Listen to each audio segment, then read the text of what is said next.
Ciao ragazzi, piccola nota prima dell'inizio del video. Mentre stavo registrando e mentre stavo editando mi sono resa conto che nel video mancava un pezzo, quindi ho dovuto registrare un pezzettino fuori dal il totale, quello che vedrete, e ce l'ho dovuto appiccicare. Quindi a un certo punto vedrete uno stacco con un'inquadratura diversa, una luce diversa e ve ne accorgerete. Insomma, era una piccola nota tecnica. Via col video. Ciao a tutti, bentornati sul mio canale. Vi ringrazio tantissimo per avermi iscritto sia qua sia su Twitter sia su Instagram, insomma ovunque, dopo aver visto il video che sono tornata su YouTube. Tra l'altro oggi ho dei capelli pazzissimi, però ne sto approfittando che c'è ancora il sole, quindi posso registrare in un momento in cui non sembriamo veramente a Barbara D'Urso. Come avevo promesso, in questo video vi volevo un po' parlare della mia esperienza nel mondo del self-publishing e di come ho scritto il mio primo romanzo, il mio primissimo romanzo. E sono stra emozionata, però allo stesso tempo sono stra contenta di poterne parlare finalmente a voce, perché fino adesso ne ho parlato solo un po' tipo su Twitter, un po' così, però sono contentissima di poterne parlare a voce, quindi esprimendomi al meglio e dando magari qualche dritta a chi magari scrive o comunque è interessato al mondo dell'editoria. Prima di tutto ve lo presento, mio figlio. Eccolo qua, questo bel malloppone di 429 pagine scritte a carattere in misura 16, se non mi sbaglio, 14, perché ci avviamo tutti verso l'età della cecità, quindi ho pensato scriviamolo in caratteri leggermente più grandi, perché qua tra occhiali, lenti a contatto, meglio prevenire che curare. Non voglio che perdiate delle diottrie. Eccolo qua. Il titolo è The Dawn and the Nightmare, l'alba oppure l'aurora e l'incubo. Sottotitolo Our Imagining of Brothers Grimm's Little Snow White, una reimmaginazione della piccola Biancaneve dei fratelli Grimm. È la cosa di cui sono più orgogliosa di che ho fatto nella vita fino adesso. Non so neanche se è in italiano questo discorso, però sono strafiera. Lavoravo su questo romanzo da circa il 2014 e finalmente a settembre del 2019 sono riuscita a pubblicarlo, quindi dopo 5 anni di studio matto e disperatissimo sono riuscita a partorire questo parto podalico di questa mia creaturina che fino a un mesetto prima dell'uscita non aveva un titolo e non aveva un finale. Fun fact, il finale di The Dawn of the Nightmare è stato scritto 2 giorni prima dell'uscita e non me ne vergogno per niente. Sono super ritardataria, super procrastinatrice per quanto riguarda la scrittura. Mi ero detta, quando ho cominciato a scriverlo ufficialmente in inglese, quando ero a Londra a gennaio del 2019, mi ero detta, a dicembre, gennaio, mi ero detta, ok, per giugno voglio averlo finito, così voglio avere tutta l'estate per poterlo editare e poterlo pubblicare i primi di settembre. Certo, come no, a luglio stavamo sempre in piena scrittura, quindi me lo sono editato in un mese e mezzo in cui non facevo letteralmente altro che editare, editare, editare, perché sì, me lo sono fatto tutto da sola. E anche questo ve lo voglio raccontare, ma partiamo dall'inizio, partiamo proprio dal c'era una volta, anzi dal prima di c'era una volta, perché è di questo che parla The Dawn and the Nightmare. Cosa c'era prima di c'era una volta? E cosa c'era dopo vissero felici e contenti? E io diciamo sono sempre stata molto attratta dalla figura di Biancaneve, dalla figura della strega cattiva, un po' perché con questa faccia qui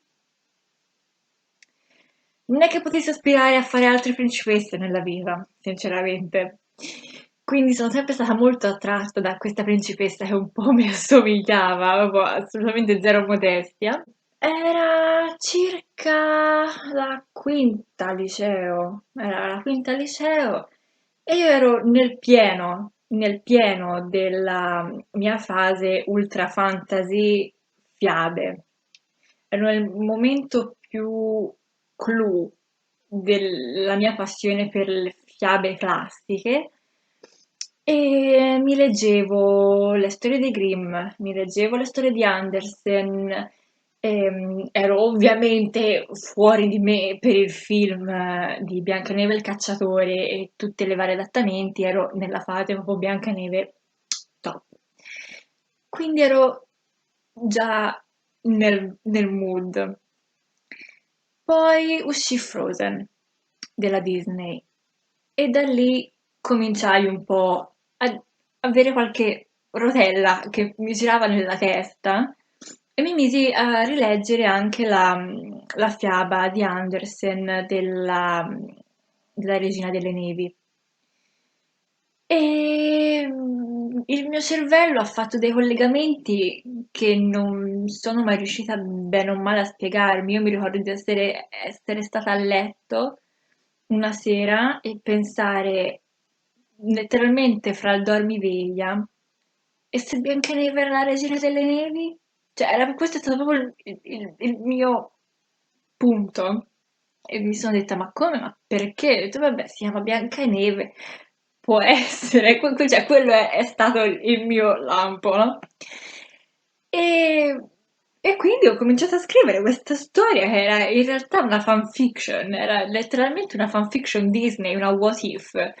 What if Biancaneve e Elsa erano la stessa persona, ma non la Elsa che c'è nel film, la Elsa quella che era nei concept di quando facevano Frozen, ossia era una Elsa cattiva. E guarda un po', Elsa cattiva aveva i capelli neri, quindi per me tornava, cioè era 1 più 1, 2.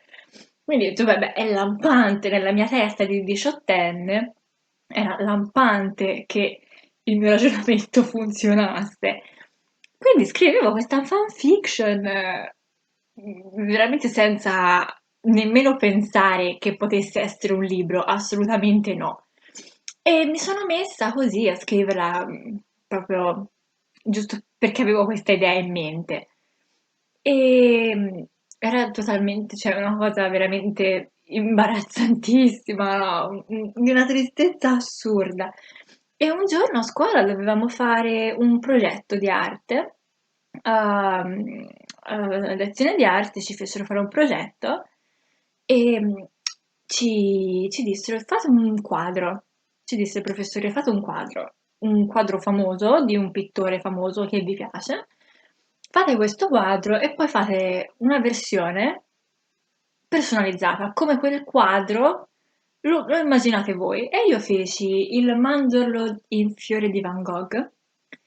Feci il mandorlo in fiore di Van Gogh e dissi vabbè, carino, fiori, primavera, tutto coloratissimo, non so se l'avete presente.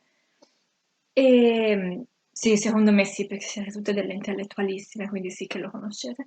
E ho detto va bene, come lo rifaccio? Versione mia.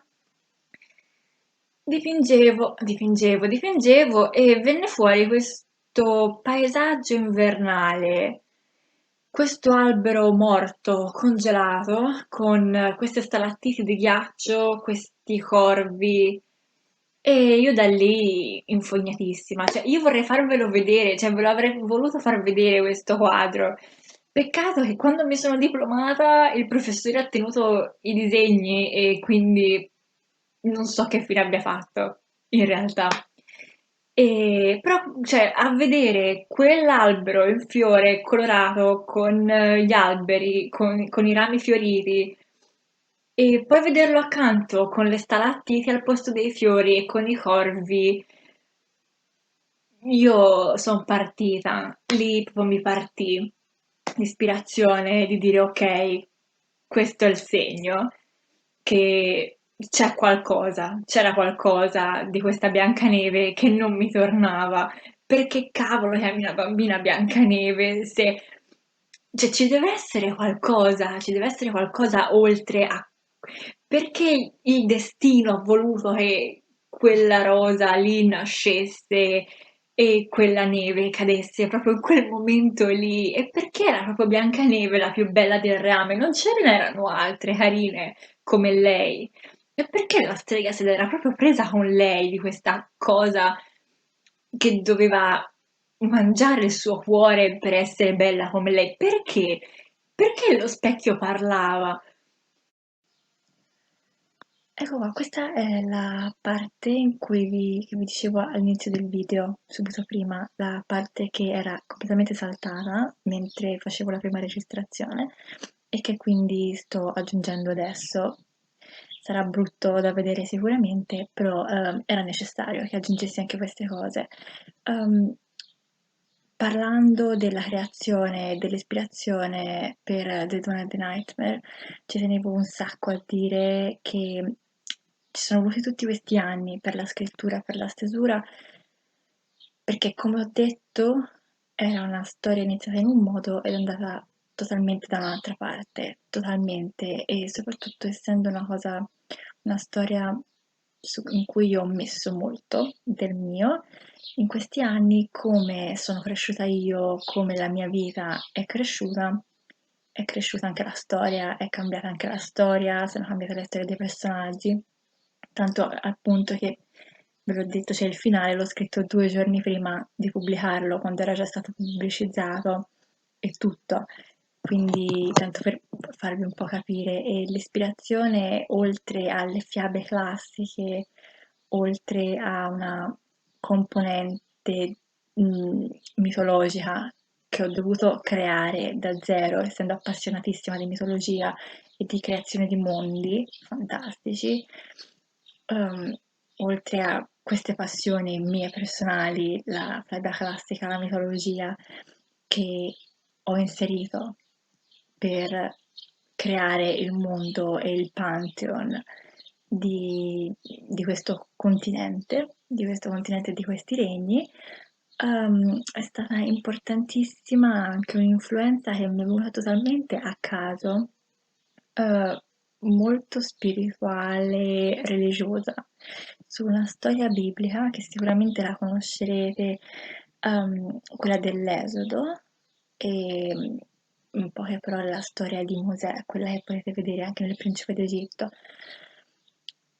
Per qualche assurdo motivo ci ho ritrovato degli spunti e spero che durante la lettura possiate vedere tutte queste influenze, sia fiabesche sia mitologiche, e tutti i vari simbolismi religiosi e le varie chiavi di lettura psicologiche e letterarie per ogni personaggio e per ogni piccolo dettaglio che c'è nella storia, perché niente è lasciato a caso, ogni piccolo aspetto, ogni più piccolo dettaglio, ogni più piccola sfumatura di qualsiasi personaggio, di qualsiasi scena è stata studiata nei minimi dettagli, con tutte queste influenze, con tutti questi studi particolari e profondi che ho fatto su appunto queste storie bibliche o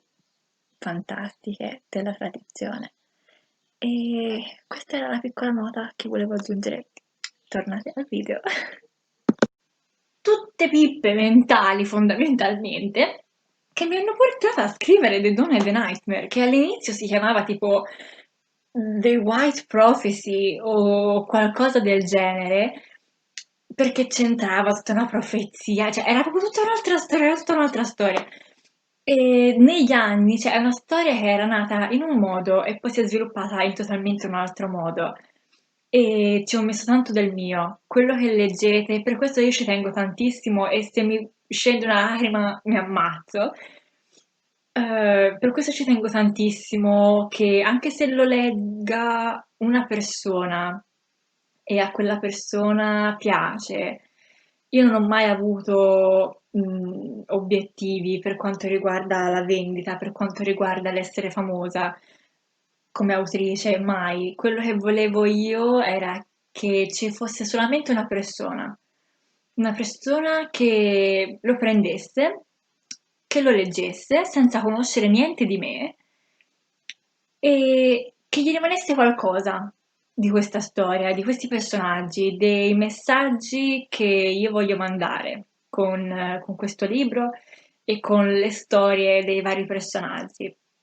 E ci sono riuscita perché ho conosciuto un sacco di belle persone che non conoscevano niente di me e che hanno comprato il libro magari perché l'hanno visto su Twitter o così, e perché magari mi seguivano e si sono fatti prendere dall'ispirazione così. E ho conosciuto un sacco di persone belle che hanno apprezzato tanto sia la storia in sé, lo stile, che ovvio conta tanto per uno scrittore che a qualcuno piaccia come scrivi, però il fatto che vi sia piaciuto, vi piaccia quello che io vi racconto, è come se leggeste una parte di me, una parte molto intima di me, molte parti molto intime di me.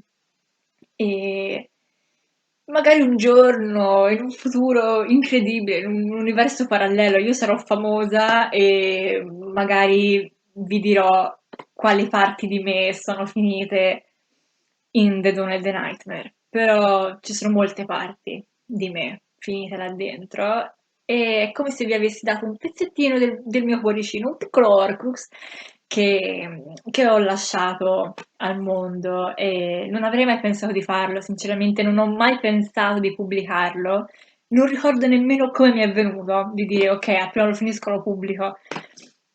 È semplicemente andata così. E tra l'altro il processo di pubblicazione io non ne avevo idea e adesso lo so, per fortuna adesso lo so. E magari ci faccio un altro video, se vi può interessare, mi raccomando, cioè non fatemi fare la scema che parlo da sola, cioè fatemelo sapere se vi piacciono gli argomenti che vi porto via via, perché c'è un argomento che mi interessa un sacco, che sono i diritti d'autore. I diritti d'autore, i copyright, perché nello scrivere, nella fase di pubblicazione del romanzo, io mi sono fatta avvocato.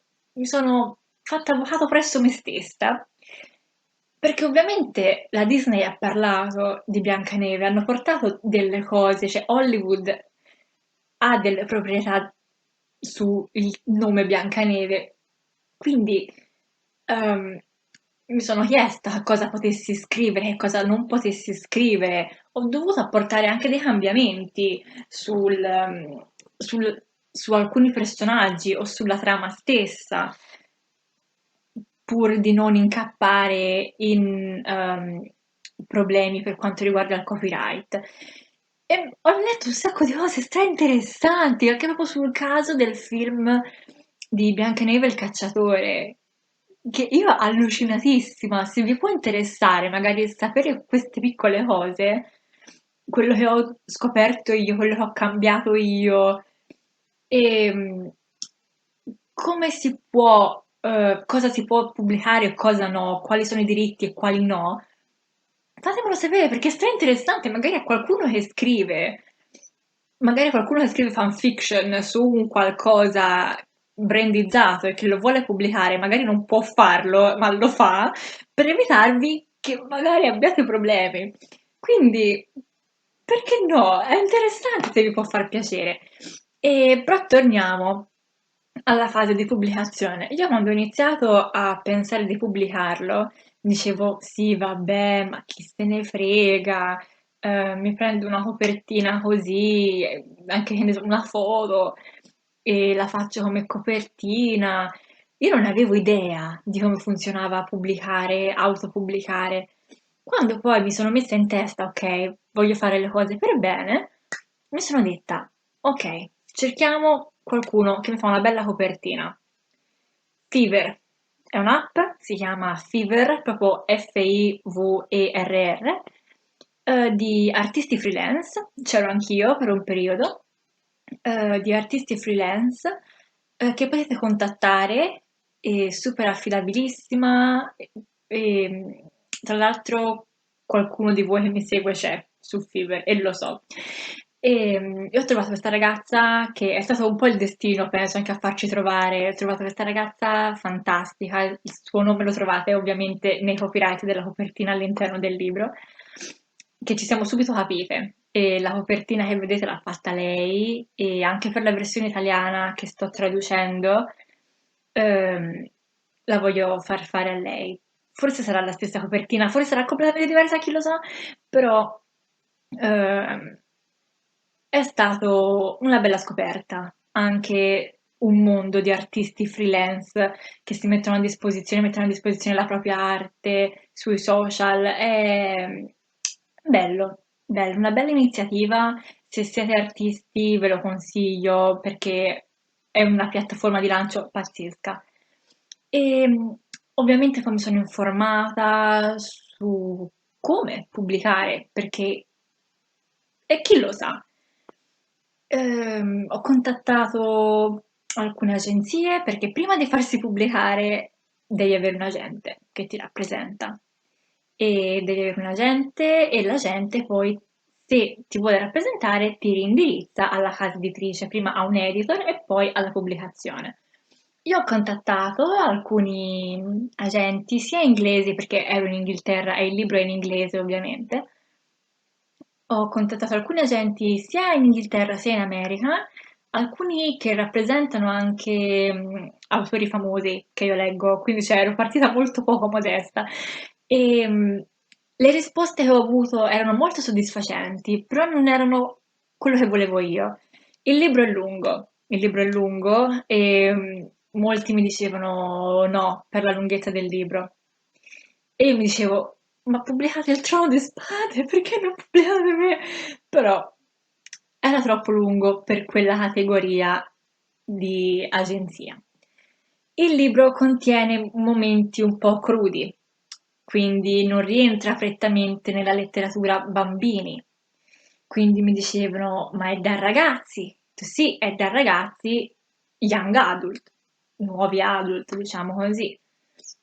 Ho fatto ok, però è troppo lungo. Prova la sezione bambini. E provavo a mandare alla sezione bambini e mi dicevano, ma ci sono dei contenuti che... lo so, è quello che vi ho detto io. Quindi mi sono detta, ma stai cosa? O me lo vogliono far tagliare, o me lo vogliono modificare. Questo è mio, è il mio lavoro, lo metto io. E mi sono informata sulle librerie online, le case editrici online ovviamente le grandi, cioè non sto a fare i nomi perché ho dei problemi con loro, perché non mi piace il loro reparto marketing. E, ehm, ho provato con loro, non mi sono trovata bene, non mi sono trovata bene con le grandi, sia per quanto riguarda il marketing che per quanto riguarda la pubblicazione stessa. Non mi piace, non è il modo in cui voglio lavorare io, non è il modo in cui io credo si debba pubblicare e lavorare.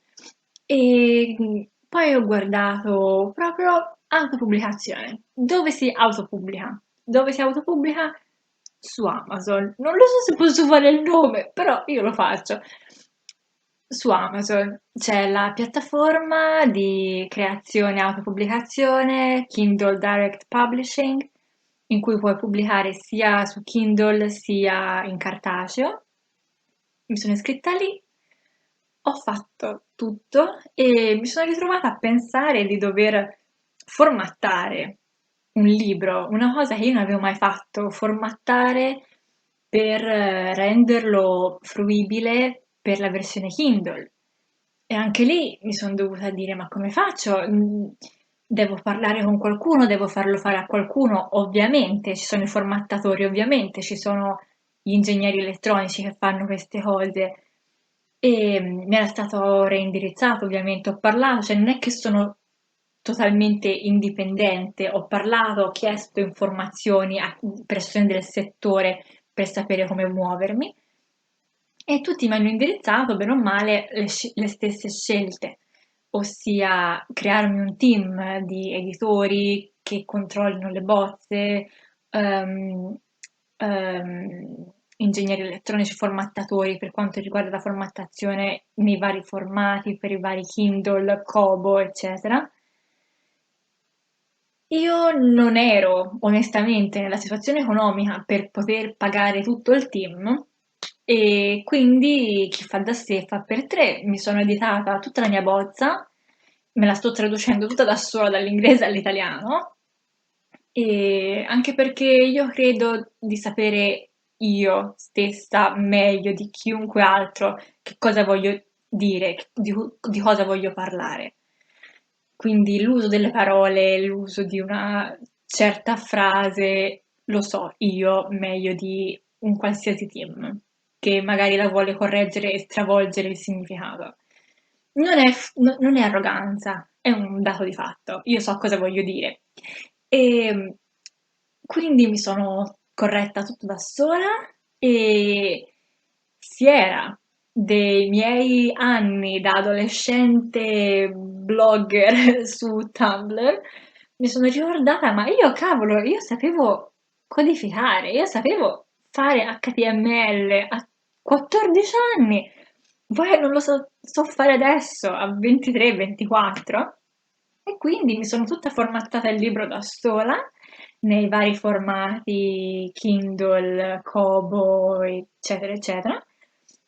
E ovviamente cioè, non è quello che dico dobbiate fare tutti se volete pubblicare, è quello che ho fatto io. Se ovviamente siete nelle condizioni economiche per poter pagare un team che vi sta dietro e vi aiuta, fatelo. Cioè, io sono diventata matta per pubblicarlo e quindi è anche, penso, per tripla soddisfazione perché l'ho fatto tutto io, cioè, nessuno ci ha messo mano, è tutto mio. Quindi sì, questa era totalmente la parte tecnica. E la parte tecnica, tra l'altro, che non conoscevo assolutamente erano i codici ISBN, proprio quelli di identificazione dei libri. Io non ci avevo mai capito niente, non avevo nemmeno idea cosa fosse quel codice. E mi sono dovuta informare, ovviamente, e anche lì ci sta tutta la pratica di rilascio dei diritti, delle varie edizioni, ogni libro, ogni versione deve avere il proprio codice identificativo, devi rilasciare i tuoi diritti, se lo pubblichi senza ISBN, i tuoi diritti, ovviamente il tuo libro non ti appartiene più, appartiene alla piattaforma che te lo vende. Quindi anche lì mi sono dovuta informare, scoprire, contattare, ma come faccio ad averlo? E c'è l'agenzia ISBN, c'è sia l'agenzia italiana, ovviamente c'è in tutto il mondo, per ogni paese. Io ho comprato il mio codice in Italia perché quando l'ho pubblicato ero in Italia e ti compri il tuo codice, rilasci i tuoi diritti e la creatura è tua, il libro è tuo. E l'ultima cosa, taglio perché ho già spiegato abbastanza su quanto riguarda la creazione e la pubblicazione del libro. Piccola cosa, ci sono un po' di novità in arrivo per quanto riguarda The Dawn of the Nightmare. Ehm, Ci saranno, credo, uno sicuramente, o forse due, articolini sul mio blog, di cui tanto vi lascio tutti i linkini sotto, come sempre, in descrizione ci stanno tutti i linkini di Linktree con tutti i vari link dove trovarmi qua, Twitter, Instagram e soprattutto per comprarlo, perché lo dovete comprare perché è bello. E, ci saranno un paio di articoli, uno al 100% e forse un altro se mi viene lo schiribizzo, su cose interessantine, su The Dawn of the Nightmare. E ci saranno anche un altro paio di piccole novità, sempre su The Dawn of the Nightmare, cosine nuove da leggere sui vostri personaggi preferiti, perché lo so che sono i vostri personaggi preferiti. Quindi sì, sono molto contenta di questo piccolo hint e spero di non avervi annoiata, spero che vi sia interessato sentirmi parlare di questi argomenti, fatemelo sapere, mettetemi qualche like, fatemi qualche commento, oppure scrivetemi su Instagram, su Twitter dopo che mi avete guardata. E il prossimo video non sono sicura su farlo sull'ultimo di Hunger Games, ma penso proprio di sì. Penso lo farò proprio sull'ultimo di Hunger Games perché ho qualche cosetta da dire. Oppure una piccola digressione su Game of Thrones, sulla serie TV. E vedremo quale mi viene lo sghiribizzo di far uscire prima. E io vi ringrazio, ci vediamo al prossimo video. Io cercherò di farne uscire uno alla settimana, se il tempo permette. E ci vediamo. Grazie a tutti e ciao!